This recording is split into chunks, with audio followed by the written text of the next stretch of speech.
So we're kind of switching now into looking at continuous mass distributions where we're assuming rigidity. So it's a solid blob, but it could be an irregular shape, might even have a inhomogeneous mass distribution. So with that, I think we will just dive in. So we're talking about continuous mass distributions. Let me first give us a little diagram thingy. Here's some kind of mass distribution, and you can even choose an origin that's outside of the body.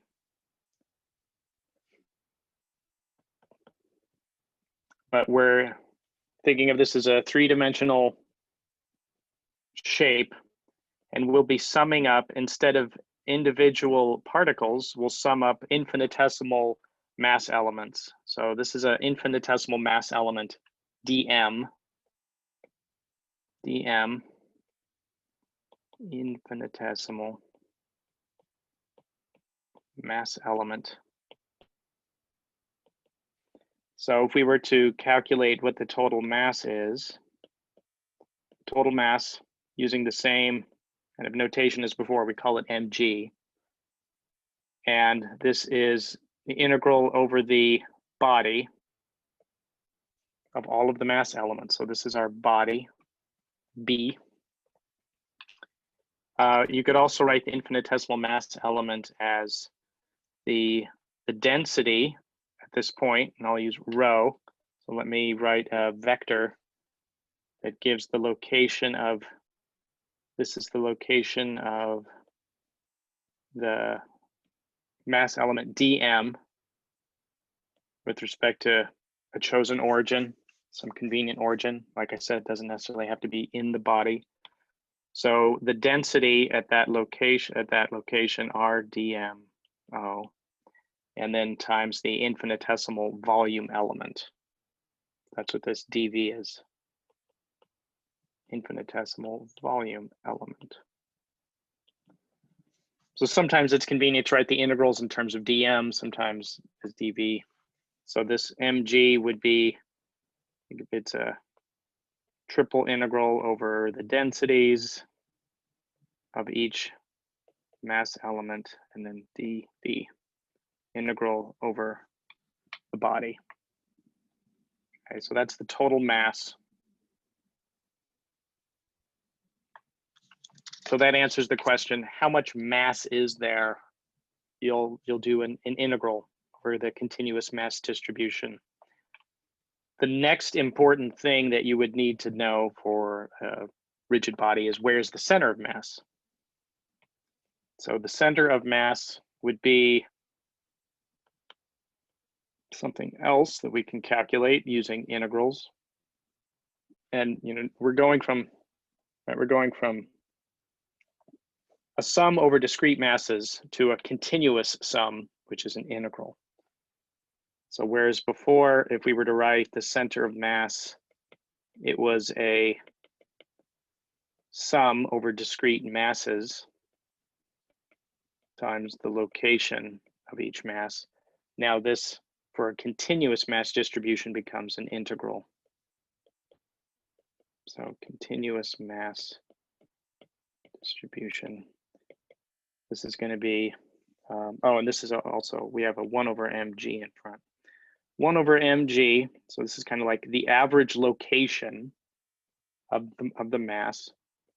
We could write this as an integral over the body of the mass elements, the location of each mass element. It's probably, it looks nicer if we write it in terms of a volume integral. So we write 3 integrals just to remind us. There'd be like, if you use Cartesian coordinates, dx, dy, dz, right? What is a volume element? It could be dx, dy, dz in Cartesian. And then the volume element would look different if you used cylindrical coordinates or spherical coordinates. So this is the location of each mass element times the density of that mass element, and then dV, the infinitesimal volume element. So maybe I'll write that. This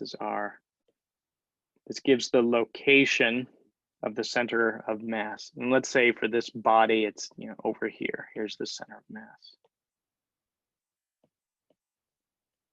So we're calculating that vector. Where is the center of mass with respect to some origin? And this is equation in the book. This is equation 9.2. And just like with the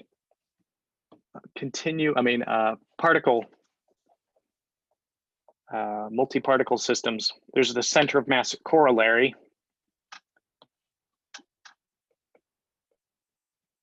So the center of mass corollary, if you remember what that was, I forget how to spell corollary. Or continuous mass distribution. Basically, we're writing where is the center of mass with respect to the center of mass. And of course, that's just the zero vector.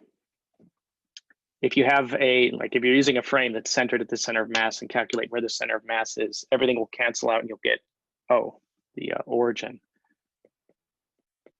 But if we were to write this out, 1/mg, the triple integral over the body, our location of each mass element with respect to g, maybe let's put that, what that looks like. Here's the location of each mass element, dm/g,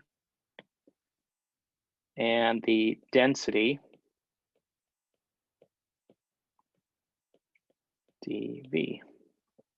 So this could be used in the similar way that we used it for a multi-particle system. It comes up sometimes. Okay, let's do some example calculations of finding the center of mass. And you could also, once you kind of get the idea, you could look up common shapes. I think most of these shapes are in Appendix D of the book. So they've got things like spheres, cylinders, cubes, parallelepipeds, kind of common shapes. There's also flat plates, and I'm going to mention a flat plate. So this is where there's a thin dimension. It's basically negligible. So do I have a flat plate here? Unfortunately, no. I guess my iPhone is kind of a flat plate, but I mean, if you exclude this dimension, this is a flat, right, rectangle. I don't have any flat triangles. I've got this coaster and it's a flat disc, or a coin.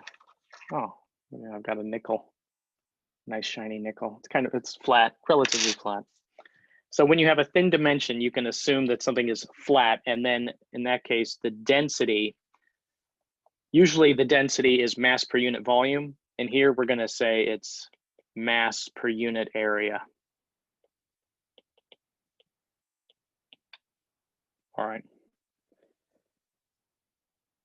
So if I had a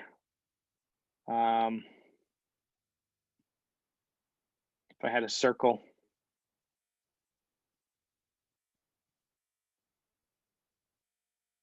it's, if I had a circle and I had a uniform mass distribution, then it's kind of obvious where the center of mass is. It's in the geometric center of this thing.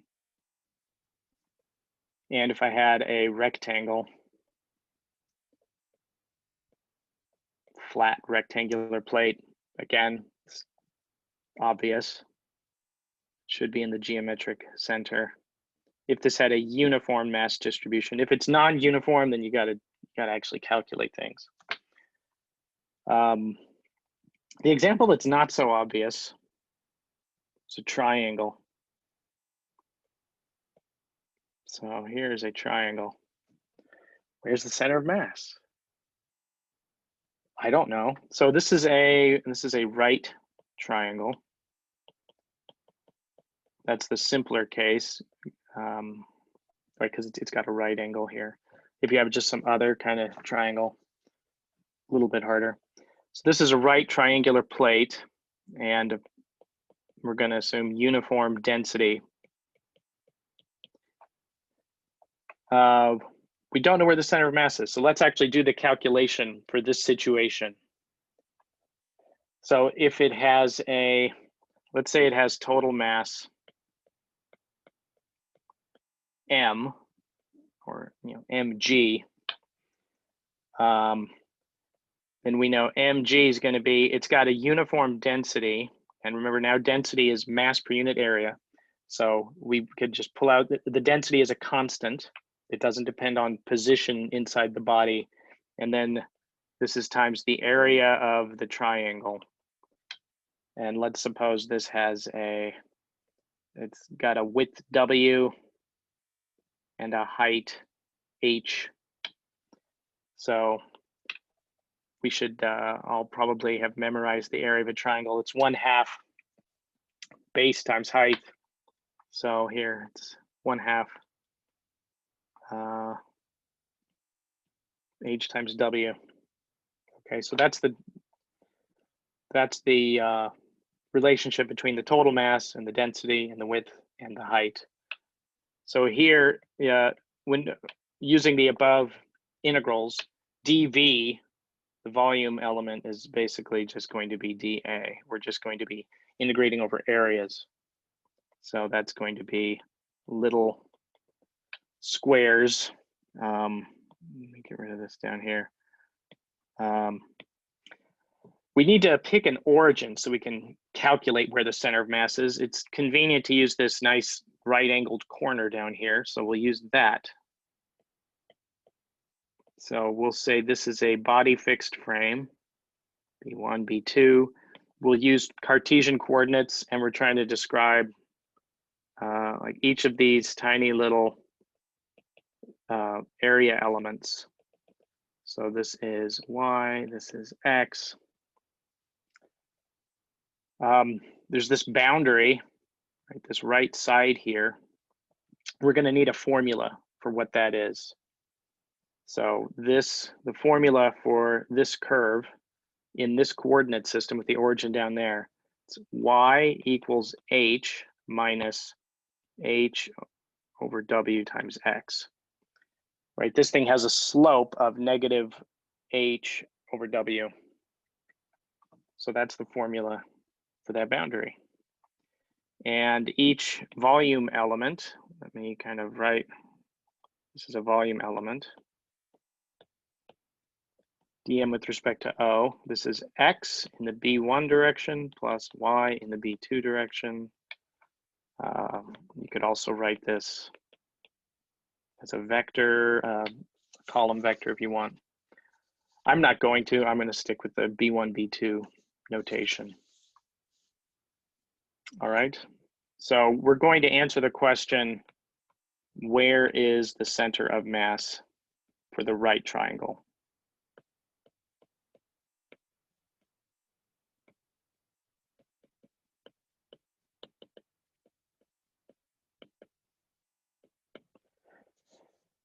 And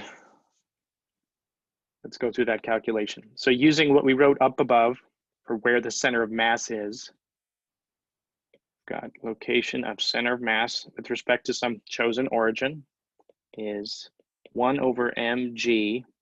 And now instead of a triple integral, it's just a double integral over the body. Location of each mass element with respect to O. The density, which is now constant, so I'm going to be able to pull it out of the integral, dx dy. Okay. So now we're doing double integrals. So let's pull out first the constant density. over mg. And now write this properly in terms of integrals over x and y. So we will give ourselves some room here. RDMO, we just wrote that as x b1 plus y b2. And first we'll integrate over y dy. So we go from 0 to y. And then x, go from 0 to w in x. We need to adjust what this, we wrote y here, but we don't really mean y. We need to substitute in what y is in terms of x. So looking up here, we're using the limits of integration for y are going from 0 to this red line. So that is h minus h over wx. Okay. So we'll just, first we do the integral in the parentheses and then go from there. We could also, since we've got two vector components, we got b1, b2, let's split this up into the two vector components. So we've got rho over mg. I'll just do a big bracket around the b1 term, 0 to w, 0 to h minus h over wx, x dy dx. That's all in the b1 direction. Okay. And now the b2 term, rho over mg, 0 to w, parentheses 0, h minus h over wx, y dy dx, b2 direction. Okay, let's scoot this on up. I guess we might want to make a note of what is rho over mg using what we've written up here, right? Rho over mg, looking at this up here, rho over mg is 2h over w. So at some point we'll substitute that in, but not yet. Okay, let's do these integrals. 0 to w. What is this thing? We're integrating over y, so you can just pull out x, right? So in this thing, we can just pull out x, and then we have the integral from 0 to h minus h. So this is just going to give us h minus h over wx dx. So we'll have to do another integral. What about this over here? Rho over mg. This will be integral from 0 to w of, now do this in integral. Now we've got y. So this is going to be 1/2, right? What is this? This is 1/2 y squared evaluated at the endpoints. So this is 1/2 h minus h for wx squared. Then we got a second integral to do. You do these integrals and double check at home if you want. This gives us hw squared over 6 b1. And the second one gives us over mg h squared over w 6. And then remember what we've got, rho over mg equals 2 h over w. So this becomes, let's write our final result. It's 1/3 w in the B1 direction plus 1/3 h in the B2 direction. So despite having these kind of ugly intermediate integrals, the right triangle, if you've got the base dimension and then the height dimension, starting at this lower corner, just go 1/3 of the way in both directions. So about 1/3 and 1/3 right here. That's the center of mass. That's pretty cool, huh? If I had a triangle, you could experimentally determine this too, right? If you have flat plate, it should balance at its center of mass. So I'm trying to balance this. If I put my finger right at the very middle, assuming this is a continuous mass distribution, things will balance when you're underneath their center of mass. So if I had a triangle, I could actually find where that center of mass is by just trying to balance it, and you'll find it's about 1/3 in both directions. So cool. This has been done. So like I said, look in the appendix.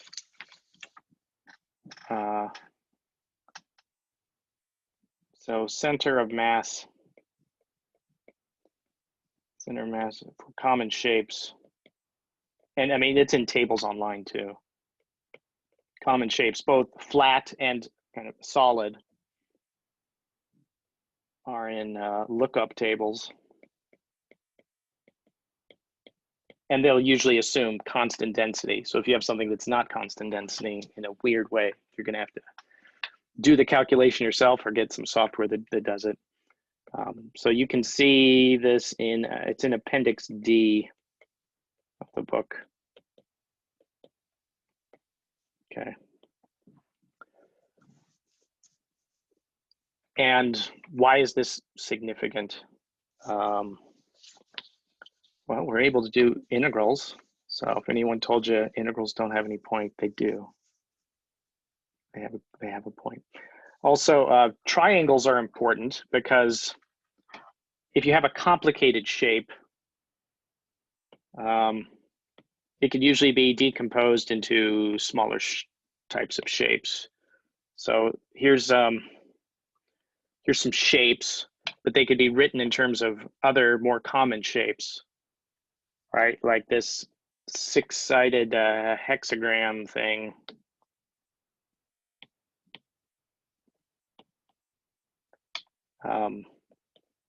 Can be written in terms of 6 triangles.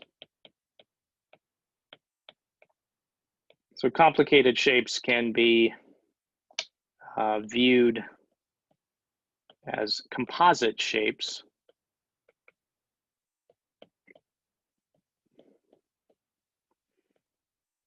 Where the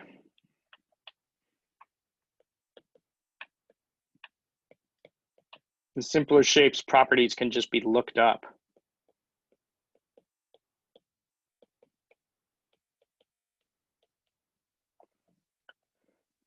So you would view in a body as, here I'm going to use some mathy notation, say 1 through n of some simpler shapes. And if you can write a body as a union of shapes, then there's this property of integrals. If we were to do the triple integral over the body, this is going to be a sum from 1 to n of triple integrals over each individual simpler shape.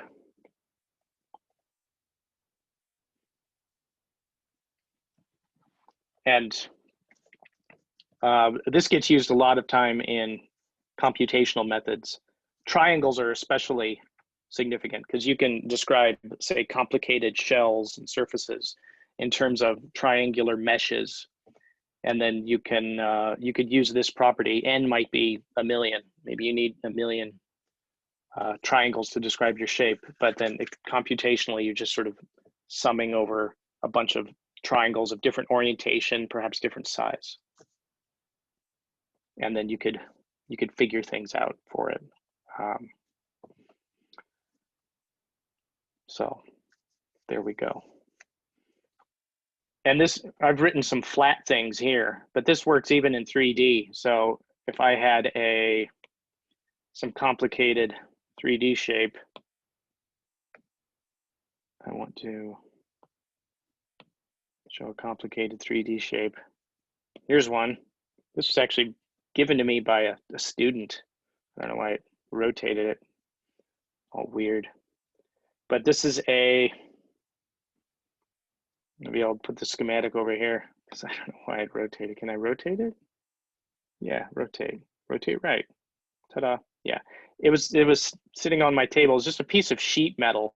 It was a flat triangle, and then it got folded in a weird way. And here's what it looks like in a schematic.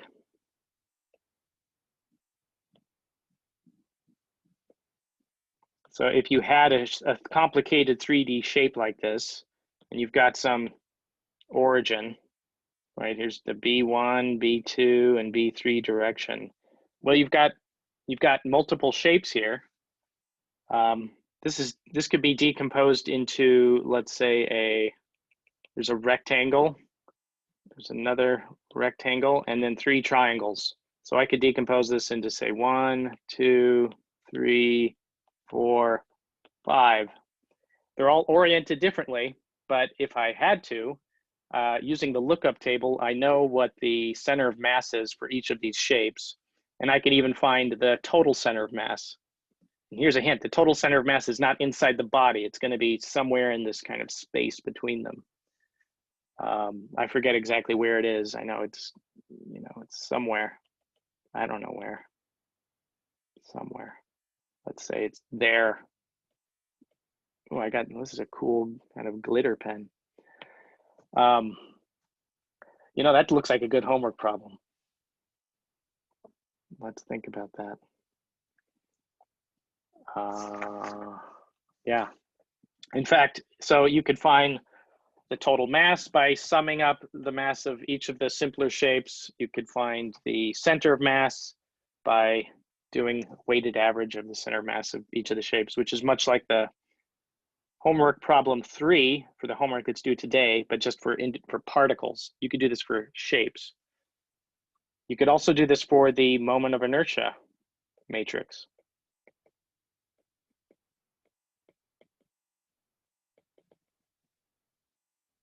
So you could take the total moment, find the total moment of inertia with respect to this frame and view it as the sum. Well, this is how you would calculate it. You would calculate it as the sum from 1 to n of the moments of inertia about the point O for each individual shape. And often when you look things up in a lookup table, it'll give the moment of inertia with respect to the center of mass.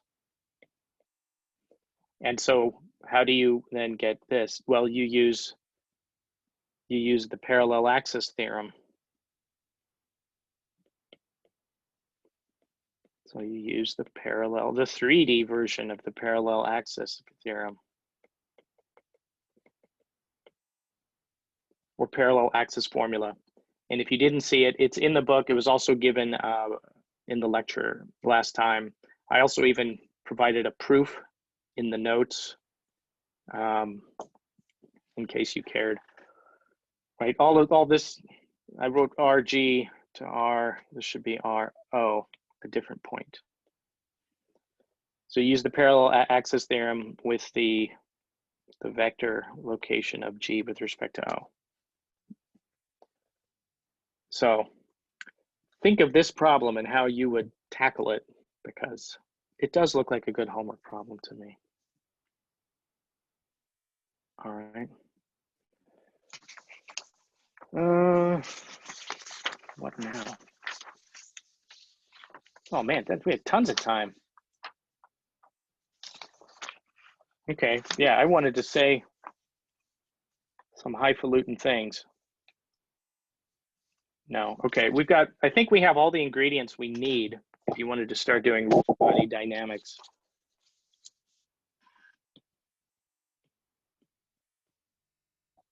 So, unless I have something else, what else? I think I had a, no, not there. I found this online. This is taking a complicated shape like the outline of Mexico and decomposing this. I think here, they don't even use triangles. It's just a bunch of different size rectangles. So who knows how many rectangles are here? Probably over 1,000. So if you wanted to find the moment of inertia for a flat plate that's the shape of Mexico, then you could do some calculation. And that's actually in my office at Virginia Tech. I have a flat plate. Someone actually calculated where the center of mass of Mexico is. I don't remember where it is. And then I could balance it on my finger, the little pen. The lower 48 states, I think it's already been figured out what this kind of center of mass is. And it's very different than the sort of population weighted center of mass. The population weighted center of mass is, I don't know, somewhere in Tennessee. And it's been moving west with time as more people move to the west. Although some of us, I grew up in California. I was there 30 years and I left. So maybe it's all a wash now. Things are going, as many people going into California as leaving California. Anyway, it's a nice place. It's sunny. We never get snow, at least where I was. Never even rained. So all this having like backup plans for rain was a new thing for me when I came here. Like, how could anything be canceled? And why does the grass grow without sprinklers? How does that happen? Okay, that's enough rambling. That lays the foundation now. So now that we've got this, we know what to do with continuous mass distributions. We could do lookup tables for simple shapes, or if you have a complicated shape, you decompose into other things.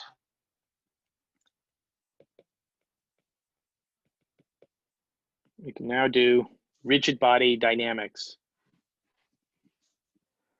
And this part that I'm talking about, this is called the Newton-Euler approach. So there are different approaches to doing rigid body dynamics. Later, we'll talk about the Lagrangian mechanics, and you could do rigid body dynamics using that approach. It's kind of an energy-based approach. This is, in some sense, the most straightforward. It follows from the most familiar approach. So if I have a rigid body, I like to draw amorphous blobs. And here is the origin for an inertial frame. I've got my center of mass. I know where it is. And I'll write the total external force, right? There's no internal forces anymore. It's a rigid body. We don't care if, the molecules are doing anything with each other. So the way that this is described is the translational motion basically comes from that superparticle theorem, which looks like Newton's laws. So translational motion means the motion of the center of mass. We'll write it this way: F equals ma, where we keep all of our little bells and whistles, these superscripts and subscripts, just to remind us what's going on. What is Fg? This is the total external force, although that kind of loses meaning because we're not even thinking of internal forces anymore. It's the total external force. So Fg at least in our earlier classification, would be FG with a superscript meaning external. This is also called, I believe by the book, Euler's first law. And I would say it looks like Newton's law, and that's why this term Newton-Euler is often applied. So it looks like Newton's second law. In fact, it's that superparticle theorem from maybe a few lectures ago.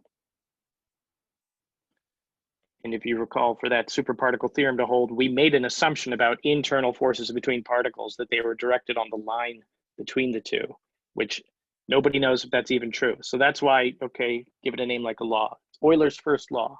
All right, good. What does this give? This gives it's the dynamics of the center of mass.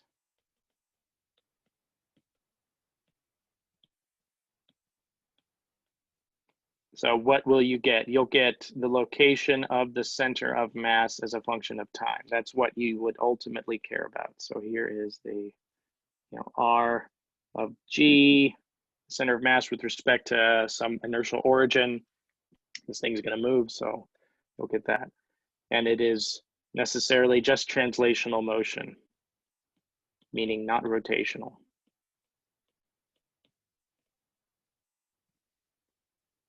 Okay, so that gives us the translational motion. If we want to know the rotational motion,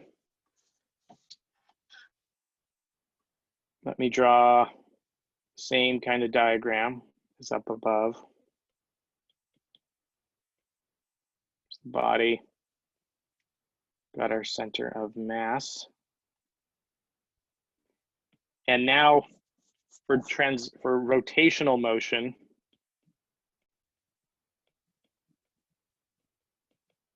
we want to know how the orientation of the body changes. So what this boils down to is, how does a body fixed frame, the B frame that's attached to the body, how does this evolve? So B frame is a body fixed frame. It is a frame attached to the body. So the main equation of motion here is, we'll write it this way, inertial derivative of the angular momentum about the center of mass. So there is some vector, which is the angular momentum about the center of mass, and some other vector, which is the total moment about the center of mass. So the inertial rate of change of the angular momentum of the body about the center of mass is equals mg. And just like up above, this is the total external moment. That means moments due to external forces. But once we've made our internal moment assumption or internal force assumption, we don't have to worry about internal forces anymore.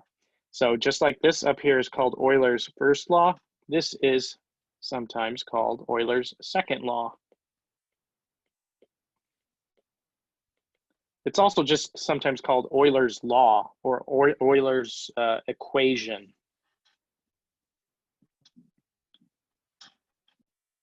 So what is IHG? This is the angular momentum of the rigid body about its center of mass.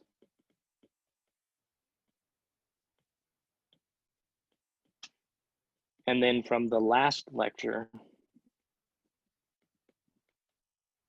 we saw that this is equal to the, at least when I write this, when I write this vector in terms of the B frame components, it equals a 3×3 moment of inertia matrix times the angular velocity written in B frame components.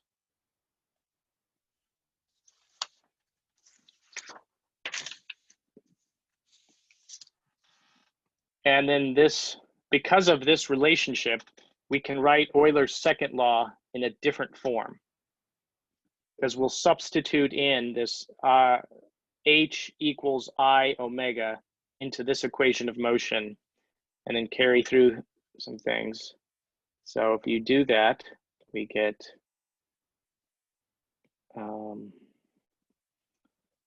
well, no, we won't do that yet. We won't do that yet. We'll apply the transport equation.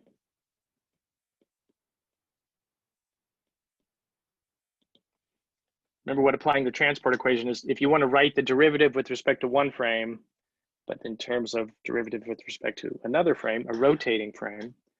So I d by dt of the angular momentum vector equals, now we're going to apply the transport equation right there. We could take the derivative of this vector with respect to the B frame, the body fixed frame. But then we have to add that rotation part. So there's some instantaneous rotation of this body as well. Let me label that there's some vector that describes the instantaneous rotation, angular velocity, of the B frame with respect to the I frame. So that's what we get from the transport equation. And then Euler's second law tells us this is equal to the total moment. So this is another way, writing things in terms of just the B frame derivatives.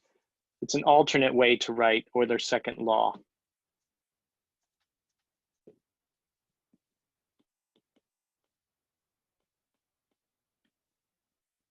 So it's the alternate version. Euler's second law.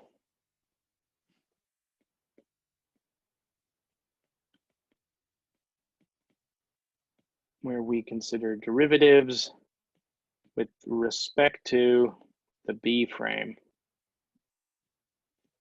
So it's, I think when you first see this, it's kind of complicated because you're thinking, all right, to describe the orientation of this rigid body, I have to track what the B frame is doing. And yet now you're telling me I need to take derivatives with respect to that rotating B frame. Why are you doing this?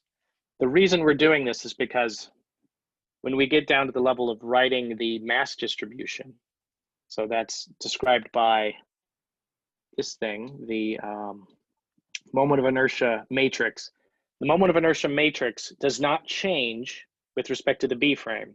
It would change with respect to the inertial frame because the mass is moving around with respect to that inertial frame. So if at all possible, we want to be in the frame where this 3×3 matrix is not changing, which means do all calculations as much as possible for the rotational dynamics in terms of the B frame.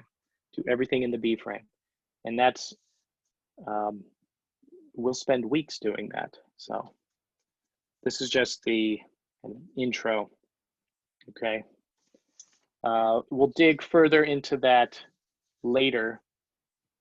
But right now, I just wanted to, so I've shown you the translational motion and the rotational motion. Let me give you some parallels between the two, because that's, I think, instructive and helps make you an informed mechanician.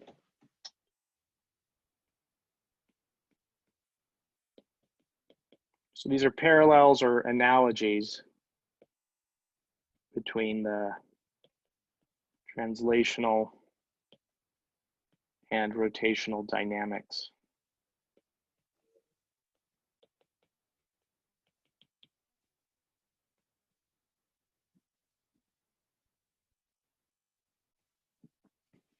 So I'm going to draw a kind of a dashed line down the middle. On one side, we've got the translational dynamics. So for the translational dynamics, we're looking at, we ultimately want to get what the vector is. And so think of 3 Cartesian components. What is the x, y, and z of the center of mass doing? On the rotational side, we want to describe the orientation. And we haven't said much about this yet, but the way that we will describe the orientation will be a 3x3 rotation matrix. Or equivalently, and this might be something you've heard of, we could call it a 3 vector of angles. So angles, theta 1, theta 2, theta 3. The common one is yaw, pitch, and roll. So over here, we've got 3 scalars, x, y, and z. Over here, we also have some 3 scalars, just theta 1, theta 2, theta 3. They're angles, but anyway. So what about the kinematics? Let's write out how we describe the kinematics in both translational and rotational. For the kinematics here, on the translational side, it's that the inertial derivative of r, of the location of the center of mass, which we also write as the inertial velocity of the center of mass, equals, well, before I get to that, yeah, you'll see. Let me first do the rotational side so we see how it's weird, because it's weird. You could write the, how is this rotational matrix, 3x3 matrix changing? But the simpler thing, and the thing that's often done in engineering, is you look at what's the time rate of change of this vector of 3 angles. So theta 1, theta 2, theta 3. And it doesn't look as pretty as on the translational side. You've got a matrix, which all use the notation as a B matrix. This is a 3x3 matrix. And it depends on the angles. It's not a rotation matrix, it's something else. So the time rate of change of these angles equals a 3x3 matrix times the angular velocity. Here, things are quite simple. We've got the time rate of change of the position equals just this velocity. And if you want to view it as a 3x3 matrix, it's the identity matrix times this velocity. But of course, you don't need this matrix. Over here, this matrix, it's got each of its entries are going to depend on theta 1, theta 2, theta 3 through a bunch of sines and cosines. And I just put little stars because I don't even want to put the expressions. They're so ugly. All right, so that's just the kinematic. So even on the kinematic side, describing how the rotations of a rigid body evolve is complicated. And we'll get to what this B matrix is. This is kind of like a preview of what we're going to do. All right. What about the dynamics? The dynamics, up above, I wrote it as like F equals ma. Let's write it in terms of the linear momentum. So this is the inertial derivative of the linear momentum of the center of mass with respect to the origin equals the total force. Okay. And here they look about the same. On the dynamics on the rotational side, it's the inertial derivative of the angular momentum about the center of mass equals the total moment about the center of mass. So that's all right.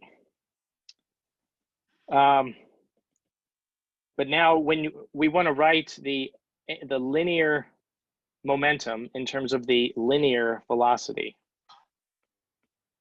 So here, the linear momentum is really simple. It's just the total mass times the linear velocity.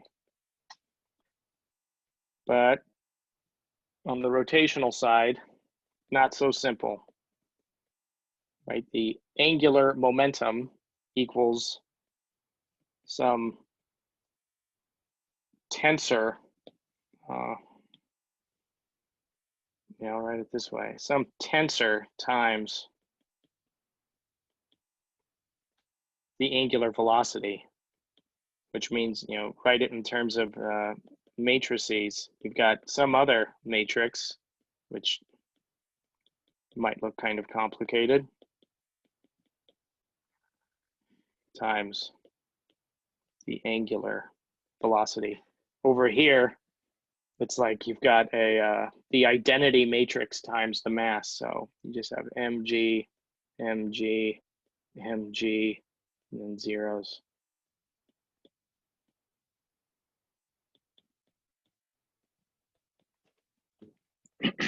So there's this difference. The rotational looks more complicated. I guess you could say it is more complicated.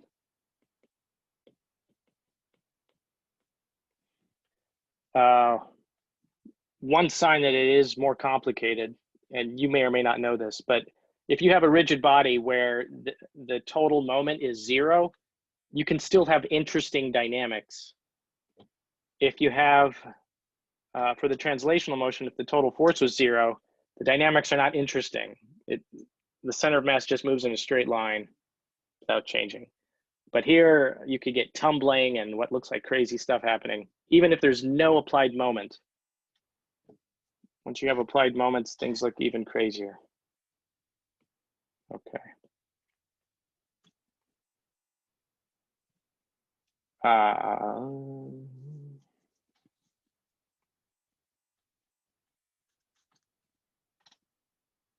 right, here's another thing that just helps conceptually. I don't think the book uses this terminology, but the mass moments of a rigid body. These are the quantities that describe the mass distribution.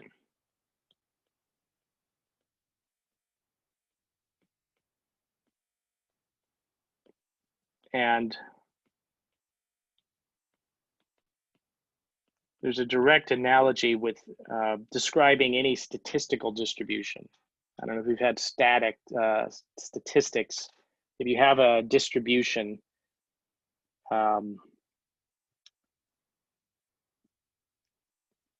well, we'll get to that. I'll frame this in terms of there's a question. Right? The first question is just how much, and then there's an answer.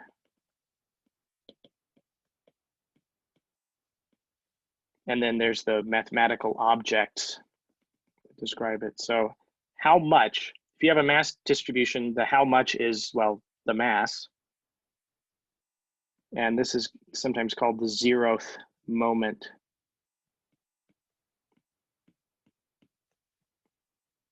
And mg equals this triple integral over the body density times volume elements. What is the mathematical object?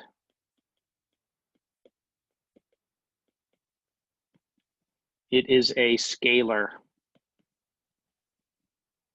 which means it's described by one number. Okay, how much? Another question would be, where is it?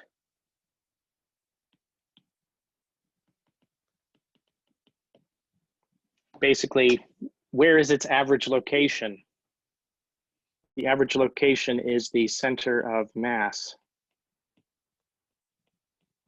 This is called the first moment.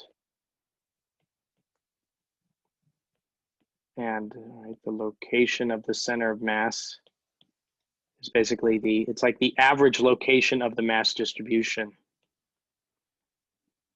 So it's the mass weighted location of everything. It is described by a, this is described by a scalar up here. The center of mass is a vector. So 3 numbers. Okay. What else do we need to know? Like, we haven't answered everything we need to know for rigid body dynamics. I guess the last one you might think of the question is, how spread out is it?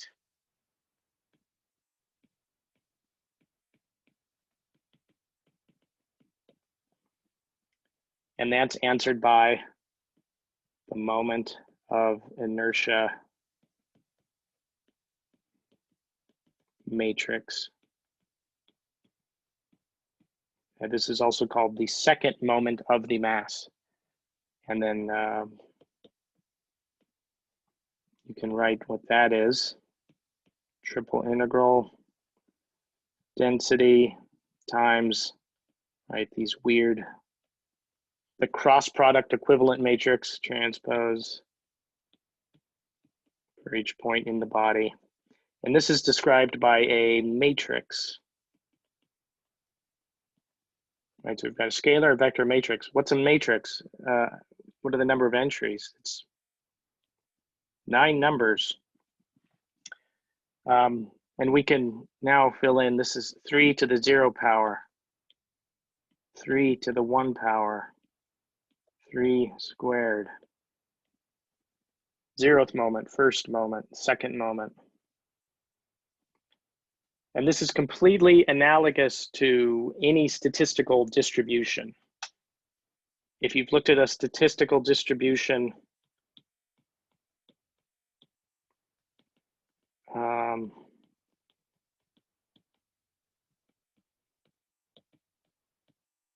statistical distribution.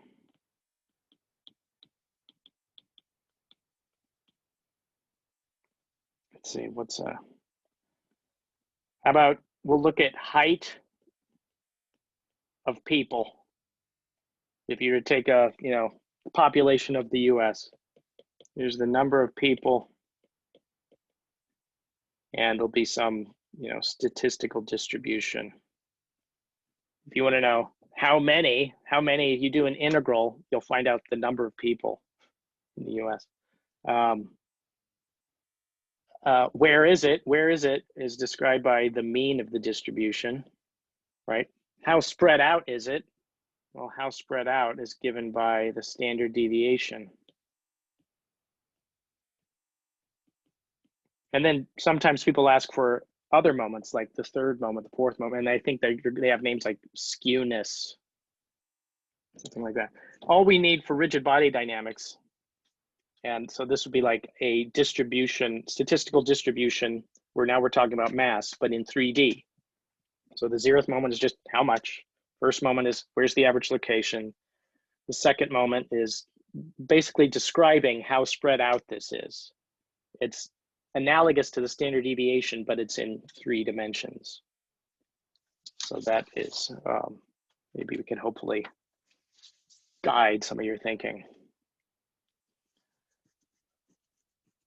Are there any questions before I go to the kind of last 15-minute section?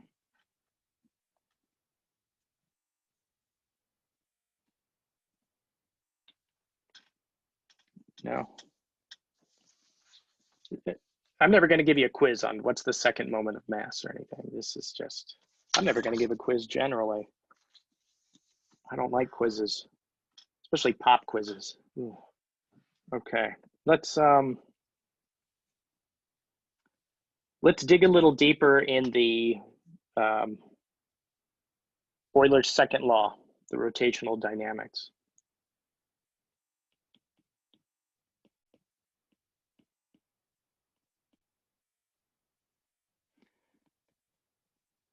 So this is that rotational dynamics equation.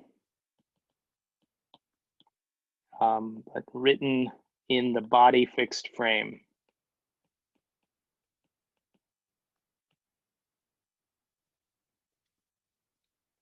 So just copying the version I had above, this is what I call the alternate version of Euler's second law.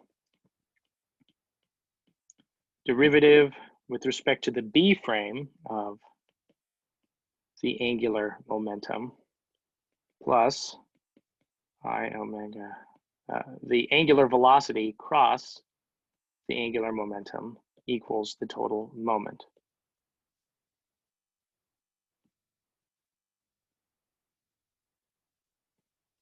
So here's my sketch of the body. Here's the center of mass. We're looking at a frame attached to the body.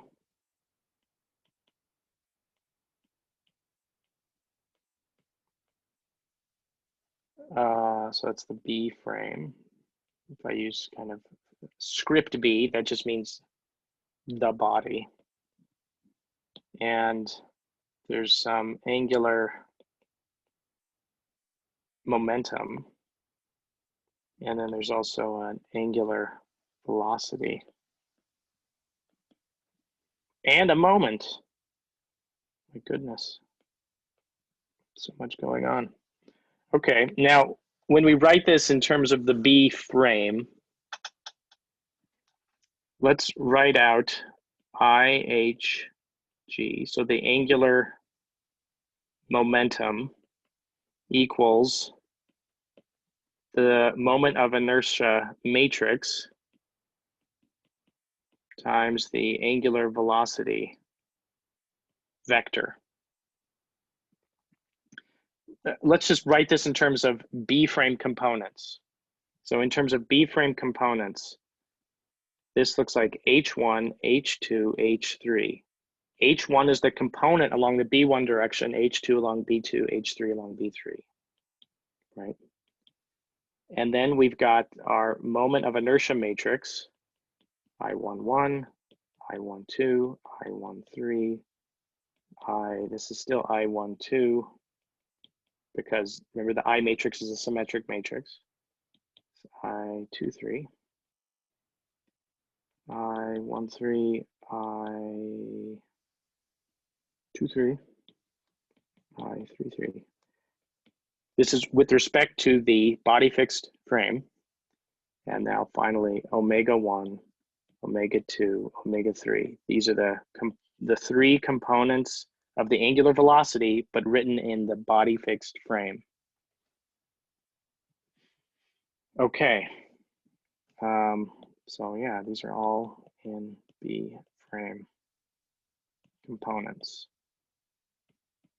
And we remind ourselves of that by the little subscript B. Okay. Now let's plug, let's write this equation of motion up here, Euler's second law, but now substituting in that H equals I times omega. So what we get is, for the first term, this is a, we use the product rule. So we have the derivative of IGB times I omega B, the angular velocity. It's a product rule. So we took the derivative of the first thing times the second thing. Now we do the first thing, the angular momentum, moment of inertia matrix times the derivative of the angular velocity. So we're trying to get everything in terms of angular velocity. After we've done the substitution of what angular momentum is in terms of angular velocity. And now plus the second term up here. So let me just write that in blue maybe. Here's the second term. I'm going to write that second term. It's I omega B cross I times, that's times omega equals mg. This is the moment, and we will remember we need to write the components of the moment in terms of the body fixed frame. Okay, in terms of the B frame components. All right, what's going on here? Well, one term goes away, and that's kind of the point of going into the body fixed frame. The derivative of this thing, this moment of an inertia matrix, the moment of inertia matrix written in the B frame is constant. So this thing is a constant. So that means its derivative is 0. So that first term just goes away. And then we're left with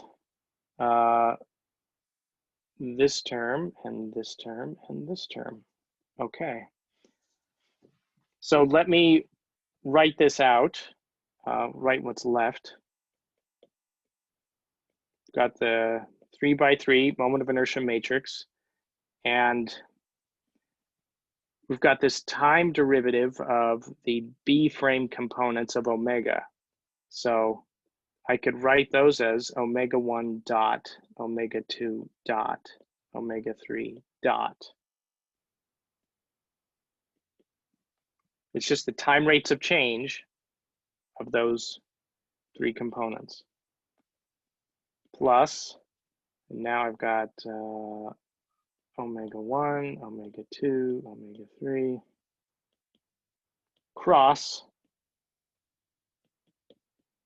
this matrix times omega 1, omega 2, omega 3. So I'll have to do that matrix multiplication, and then I could do the cross product of what the result is.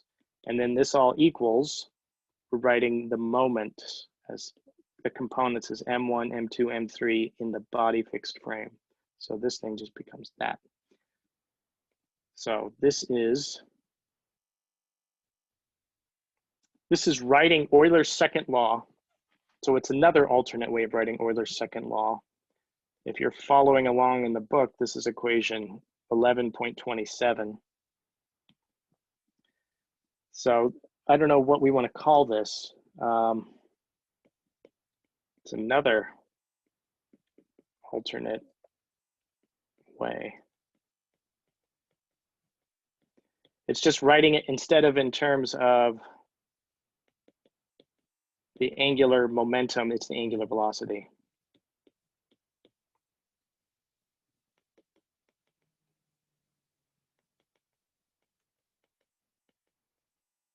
In terms of angular velocity.